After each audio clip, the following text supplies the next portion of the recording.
Okay, first, can everybody hear me? I want to make sure I have audio here. Okay, great, perfect. So, well, before we get started here, I just want to say, who has used Pulse Mesh in the show last year? Anybody in the room? I see 1, 2, 3, maybe 4, so you guys can keep me honest here, because I have not used it in my show. So I wanted to start off by saying that. And just a quick show of hands, by the way, who uses Xschedule in the room? Okay, I see Xschedule. Wow, only like 10% it's looking like. So Falcon or FPP, Falcon Pi Player. Wow, that's like 80%. And I know there's some LLR friends in the room as well. So mention that as well. So a little bit about me here. So I'm an IT professional day-to-day, focusing on Microsoft technologies. Not so much Windows anymore. In my past, yes, but now some more Azure and Power Platform and cloud things like that. But this is my 3rd year in the community, and as Larry said, 3 years ago I was sitting right there, and all this is Larry's fault. So, but happy to be here.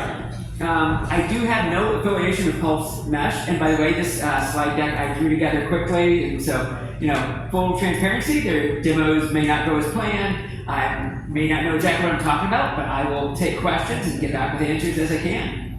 So, why am I here? Well, as part of the mini planning team for this year, I reached out to the developer of this software. His name's Bob. You'll see him on the Facebook group and things. And I said, would you be willing to come and talk about your awesome product? He said, I would love that. When is it? I said, it's today. And he said, I'm out of town. My flight lands at 11 p.m. tonight. So he's from Cincinnati. I think I have some information on him here. He is a software engineer by day, and he did some animated lighting, using the software animated lighting for about a decade or so. And he started with X Lights in 2023, and in 2024 he created this product. So that's kind of where we are, and what is this we're talking about? Pulse Mesh is a platform that enables you to send your audio to someone's mobile phone. I know over the last few years we've heard people complain that I have this newer car and now audio is out of sync. Well, this is a solution for walk-up traffic for people who probably are in warmer climates. Maybe not many of us have people walk on the sidewalk, in Indiana when it's 0 degrees. But it could also be used instead of the car's FM radio. That some of them have hard drives and cache and then introduce latency, and that's not a great experience for anybody. So this was built for a residential hobby. But it's also now starting to find application in those commercial drive-through scenarios. For anyone that cares about tech stuff, I threw this in.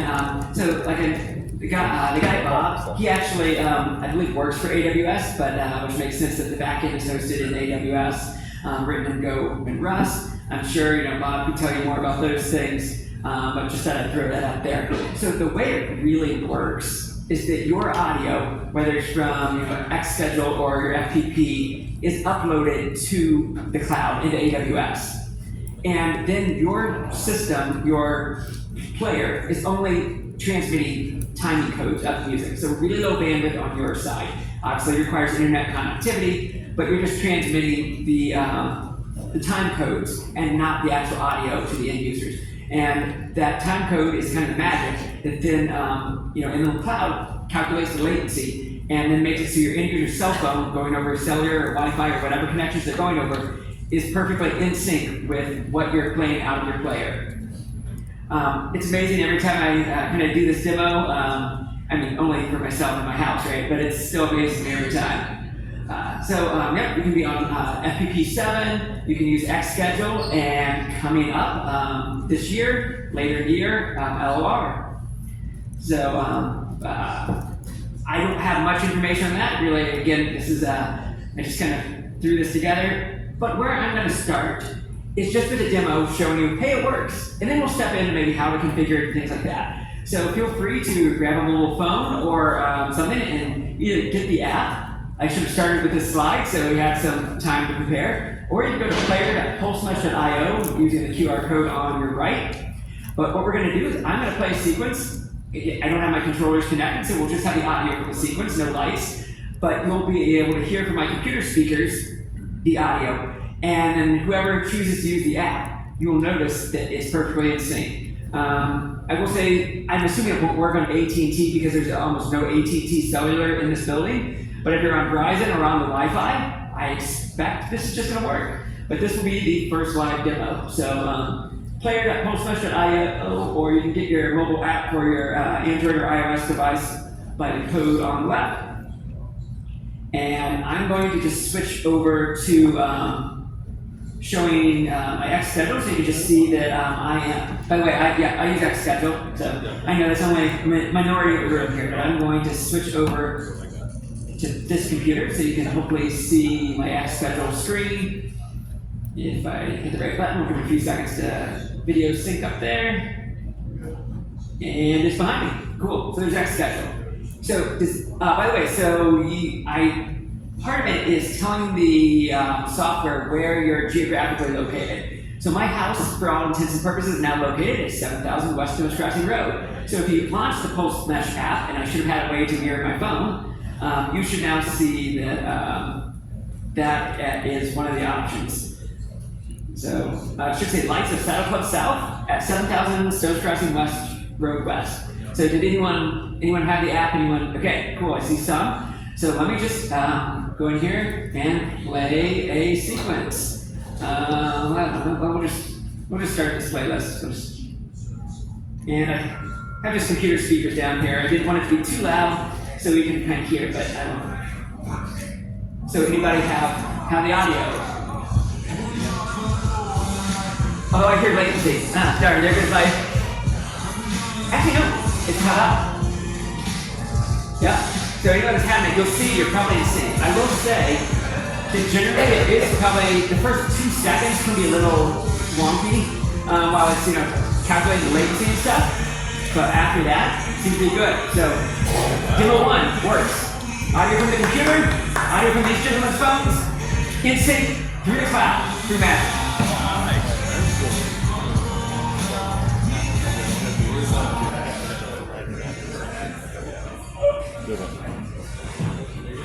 Which is interesting, I just stopped the sequence and I'm hearing somebody's phone still go. Interesting. Still going. I'm clearly, well, let's see what happens if I just try another, let's see, at least I can do a whole, I don't know if I have all the playlists or not, let me just play something up. Now we start a new sequence. And yeah, see? It's interesting when I killed it doesn't necessarily send the kill signal there. Okay.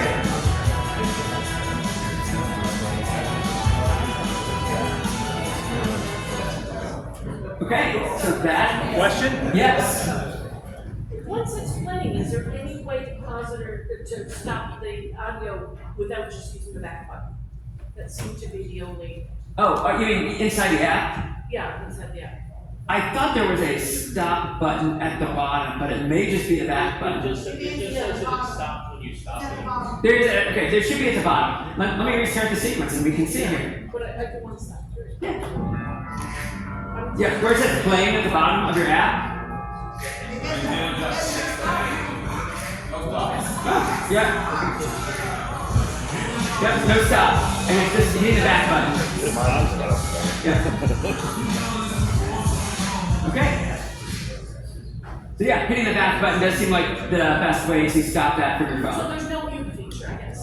There's what? There's no mute feature. You've got to go back. Right. But then again, if you were someone, a user or a guest at your house, right? They would probably be wanting to listen while they were there. You could always, and when they were done, they would probably exit out anyway. So one other question. We were trying to use this last year and kept getting stuck at the loading stage. What I'm suspecting now is we didn't wait long enough. Because it all you said it has to load. In my testing, it seems to be about 2 seconds. That's me being overly dramatic there. The wonkiness I described really was probably about half a second, up to 2 seconds, but it might be worth though putting in a 1 second, of silence before your sequence starts at the beginning to kind of help that out. That's just a thought, that occurred to me. I think it's going to also depend on, your bandwidth, not yours at your house, but what the end user is seeing in the app. So if you're in a lower, Signal strength? Signal strength, yes, for your cellular networks. By the way, was anyone testing this on AT&T? I'm assuming it didn't work. Yeah. Did it work? Nope. No. It's still loading. It's still loading. It's still loading. Yeah, there's virtually no AT&T. Like where I'm standing here, I have 1 bar of AT&T and 3 bars of Verizon. Right. So, But to answer that question, what it is it downloads the song first if it's not cached in the app. So you have to so wait. the app is caching. Yeah. Got And that's it. how it uses the time codes to keep it safe. Okay. Well, let me go ahead and get back to my my slide deck here, and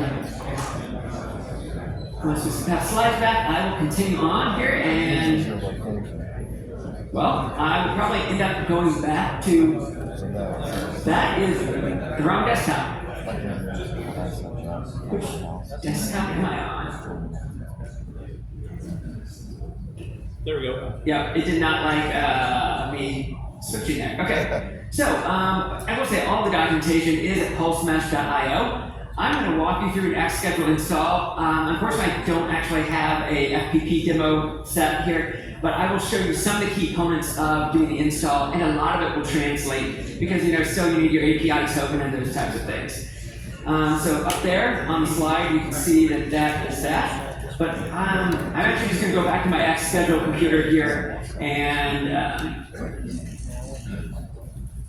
show you some of the things here. This computer obviously is already configured, so it's not, we're not going to do it from the ground up. But here in Xschedule, and I don't know if you can even see this resolution-wise, but so really the first thing that's important here, you have to use OSC. This is running on your local computer. So as long as you're pointing to 127.0.0.1, that is your local loopback address for your computer. So you're pointing to itself, and you're unchecking the broadcast option here.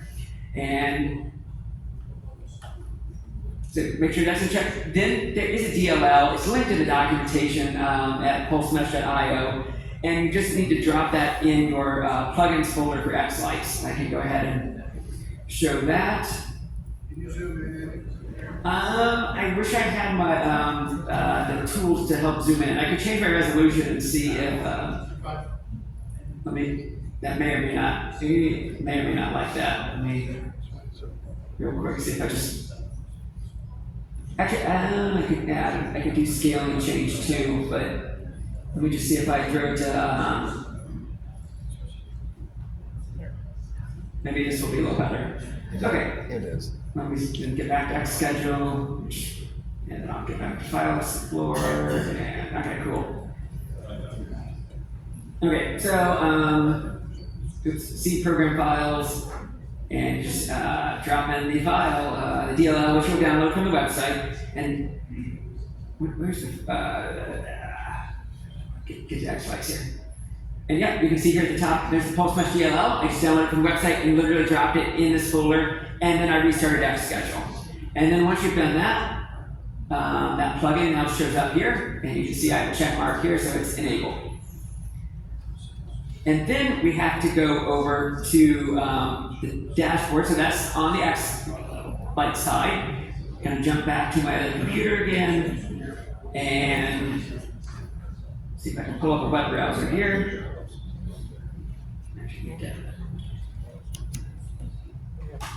My web browser, and okay, so then we have a web browser here, and this is the dashboard here. And the important part is really getting the token. And but I will go ahead and go over some of the display settings as well. Public, that basically turns it on, turns it off. If I toggle this off, then it doesn't show up in the people's app if they're close to your house. Obviously, you can configure the lights, saddle club, your name of your display, whatever that is, your description, location, and photo of your display. And that shows up, you saw that there's you to launch the app. And I will come back to the custom display page piece later. But then from that point, you go to connectors, you define your connector, and then you get an API token. I can go ahead and hit create new connector, and give it a name. And so now I have a new one. I can call it whatever I want. But then if I get token, now here's my API key that I will have to copy and paste either into FPP or the configuration of Xschedule. And that's kind of that's the magic that links it all together. If I jump back to my computer over here, I will show you where that's configured. Wait just a second for the video to show up. And so in a web browser, you can, on your local machine, there it's running on port 8089, you hit this, and then that's where you can save your token, and that saves it to a config file. I'll also point out the logs are here, so if you upload your new sequences, you actually see it spinning through and processing all your MP3s associated with those new sequences. And that's really all there is to it. So at that point, you'll see here on this, it's connected on this side, so we know we're online, we're valid internet connection, we're talking to the Pulse Mesh service up in the cloud. So we know the token that I pasted in was good, and we're good end to end. And that's kind of it to configuring it. Again, unfortunately, I don't have an FPP demo. Let's see here. But I'm sure there's some friends in the room that have done that. Again, documentation is pretty decent online. And get back to my slide deck here. So yeah, again, all documentation is there. And I will go talk about the custom display page. Again, that was on the settings. Let's see if I can get back to my browser here. You put that link in this? Yep, I'll jump back. I'm slow. Yeah, that's okay. Let me change my screen up here. Oops, I'm sorry, I was on the wrong slide. PulseMesh.io. Everything's there, the dashboard is there, how you'll configure it. I will say it does, I believe the only authentication method is Google, so you need to use your Gmail or Google login to sign in to Pulse Mesh to configure it for your show. So the custom display page is kind of a cool feature. What that does is basically, instead of the auto-generated web page in the center of the app, it will allow you to point it to any HTTPS site that you may want to use.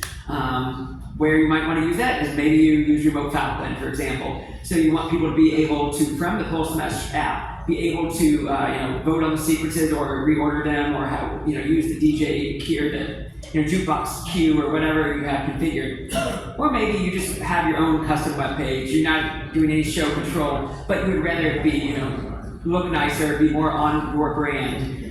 So you can point that instead of the auto-generated web page inside the app or in the web player. So another way to customize that. I can show that if you'd like me to. Then you can relaunch the app, but I don't have a great website to test with, but it works, I tested it. So here's some tips and fine-tuning things straight from Bob. Aim for low latency connection, obviously. Avoid Wi-Fi on your own system, right, your player, because you want to send those time codes as accurately as possible. Tagging your audio files with the artist names and the song titles properly, because those do show up in the app. So if you have your own MP3, you just call it, Aaron's file edit 1. That's what they're going to see. So you may want to name those appropriately, just to have a better end-user experience where they can see, that information. And lastly, there is a playback offset that you can tweak to match the latency of your existing setup. Because maybe you're doing other audio processing and you tweaked it so you have delays somewhere intentionally. You can make this match that as well. Okay, actually I didn't even look at this slide, but there you go, rights. If you need to seek legal advice, seek legal advice. Otherwise, I'm not a lawyer, I'm gonna skip this slide. I can't speak on this. But cost, so I reached out to Bob. So as one of our prizes, we wanted to give away a couple subscriptions to this. Turns out, Bob is keeping everything free that was free last year, this year. So $0 is what you need to pay this year to use Pulse Mesh. Maybe with a couple caveats. One, there's gonna be a new pro offering, yet to be released, that's $30 or so a year, price to be determined. As well as if you're using this in a commercial setting, of course, there are different fee structures for that. So the roadmap for this year, I alluded to a new pro offering. LOR support is coming this year. Some performance improvements, some other features for FPP, more better status in the apps, and the one that I remember seeing, Bob was saying that almost tons of the Facebook groups are because people are using apps, the package manager on the pod, and that's really just causing more harm than good. So he's ripping out support for APT on his plugin for the pod. So that's going away. Again, the Pro offering. And I have not actually reviewed this slide, I just got it. Actually, number 3 looks pretty cool to me. CarPlay and Android audio delay compensation. Because obviously if you're doing wireless CarPlay or something, you're going to add extra latency in, so it will be able to compensate for that. That one seems like a win, especially if people are in their cars and they want to use this because their car FM has delay. You don't want to replace one latency with another latency, so this year that will be fixed. Again, Pro advanced analytics. So everyone likes to see the statistics of your show if you don't have those anywhere else. And automation integration. I can't think of why you want to use an Echo device or anything like that. Anybody have ideas why you might want Home Assistant or Google Home or Alexa integration? I have no knowledge on this one, and I have no idea. Maybe testing to listen to your display, see if it's matching. It's a cloud service, so I guess you could have outdoor speakers connected to a home device. They have Alexa in the car too. They have Alexa in the car. Alexa in the car. Now it makes sense. Yes. Home Assistant really isn't like a speaker. I know that there is that type of thing. You're right. I wonder what the Home Assistant integration would be. Yeah. I mean, I'm assuming whether it's those statistics or other things that you can control. Yeah. Home Assistant, great automation platform. Really. I'm trying to think, maybe it's just something along the lines you could integrate X-Lights into this. When my smart plugs turn on, start to stream or something, because maybe you're streaming from a different device, or when the stream starts, do something. I don't know. I do use Home Assistant, but I don't use it in with my show at all, except for turning on all the lights and controllers and things around the house. But it could report back status to your dashboard of where you are in your playlist. Yeah. Maybe that's what they're thinking about, right? And maybe your dashboard now somewhere has, else. yeah. Right? Because if Home Assistant now knows that I'm playing, it's beginning to look a lot like Christmas, maybe that means something else. Or maybe I have lights, my normal porch lights that aren't part of my show, but yet they have a Z-Way light switch or something. Maybe I want to turn on my porch lights because I need light for that. So I don't know. Who knows? So I'm just speculating here. I have no knowledge here. What about using those devices as speakers? Home Assistant doesn't do speakers, but although I do have my Home Assistant controlling Sonos, so maybe. Alexa. But Google Home, Alexa, those are speakers. So you could have maybe outdoor-ish speakers, or maybe you're not doing this outdoors. Maybe you're using this indoors. And the cheapest speakers you have are the 10 Echo devices you already have, or Google Home devices. So it's your Christmas party at your house. Okay, so like I kind of led with, this is all new to me. I'm happy to have a Q&A time. It's going to be more Q than A, but I'm happy to write down any questions in my notepad and see what Bob can say. But I did put up the QR codes to get you to both Pulse Mesh site and their Facebook group. Yes, sir. I was going to say one nice thing that I found too is I can actually stand outside with my cell phone and take a video of my display while the music is actually playing on it and it incorporates it into it. Oh, nice. Yeah, I don't know if you heard this input over here, but recording his display from his cell phone while the music is playing. Especially if you don't have outdoor speakers already, that's a great use for it. Any other questions? Or comments? Which was just a web browser. Yeah, the version implied that there was a certain maximum capacity for how many you could support. Do you know what that is? Is it 100, 50? Let me go back. The question is, They want you to repeat the One question too. non-current user. Oh, okay. More concurrent viewers. The question was, what is the current what is the current number of concurrent viewers you can support on the non-pro offering? I do not know that, but I'm going to switch over to my notepad window and write that one down, because that is a great question. And I will send Bob an email and ask him, and I can post on Facebook group or something as well. Let's see. Pulse mesh. How many concurrent viewers? Okay, I've got that one. Anything else? What's Bob's last name? Bob. Let me go to Bob's slide. Kazan or Kazan. Kazan. K-A-Z-A-N, up on the top there. Yep, again, if you go to the Facebook group, so, here we go. Facebook/group/PulseMesh, QR code on the right. You'll see him there. Can you go back to the licensing slide, like just? Yeah, absolutely. I'm sure it's just, it's more about your music, right?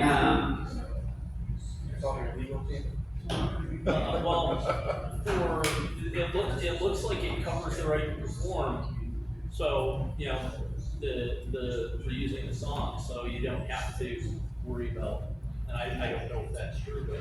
For hobby use. If you're broadcasting music, you don't have to worry about EMI or ASCAP coming after you because you're not paying the rights.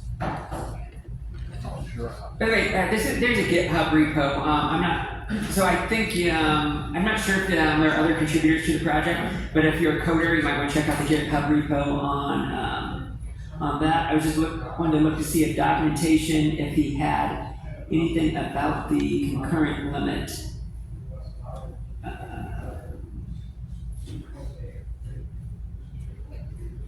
Actually, there is some statistics in here, but by the way, I'm on a different. I'm not on my web browser, not over there. I thought I was showing this stuff. There's statistics from today, so you can see how many people were viewing. Very limited statistics right now, but that's what we have right now. But I do not. I was looking to see if I could see anything about the number of concurrent viewers, and yeah, I don't see it. Okay, anything else I can? Yes, sir. This is for the listeners, right? So how would they know to download this on their phone? Great question. Yeah. So let me go back to my dashboard here, and there is a. You would just, the same slide, Facebook, or the same PowerPoint slide. You would just need to display probably a QR code. You could put a website on your matrix if you have a matrix or something like that. But a QR code is probably going to be the easiest way. You'll have to inform people of it somehow. Yes, sir. The mobile app is both iPhone and Android. Yes, that link should take you to the platform, the correct platform based on the device you're on. And these are publicly downloadable QR codes already created from Bob on his site. You mentioned integration with Remote Falcon, right? So is it possible you can have one QR code for both Remote Falcon and for PulseMesh? Yeah, so you would actually use the PulseMesh app and site, and what it does is it will embed Remote Falcon inside basically a frame of the app. So when you launch the app, you will have the music playing through the app, and Remote Falcon will be in a window essentially of the app. Yep, and that's you will just go to the configuration. Oops, I'm trying to get to my web browser here to drag that back over. So in your configuration, you'll go to this display, and then you scroll down here and go toggle on custom display page, and you will paste in your Remote Falcon URL here in that bottom text box, and you'll save your settings. It takes a minute to process, and then you'll see the Remote Falcon page in the app. I did an AI search of their website, and it says that they state on the website it can accommodate displays with thousands of concurrent viewers, And the number that are currently supported isn't explicitly stated, but it's designed to handle large audiences without impacting performance. So it sounds like in future, maybe they will throttle or cap it in the free version. I expect that There's a unlimited. Yeah. I mean, obviously it's cloud, the backend would have to scale, but yes, I bet you're right. If I had to make numbers up out of thin air, I bet it's going to be something like 50 to 100 for residential or non-pro subscribers, and then greater than that. But just speculation on my part. That'd be really generous. Because cloud ain't cheap. Aaron, nice job. Okay, well I think we're going to give Nice prizes. job. That is phenomenal.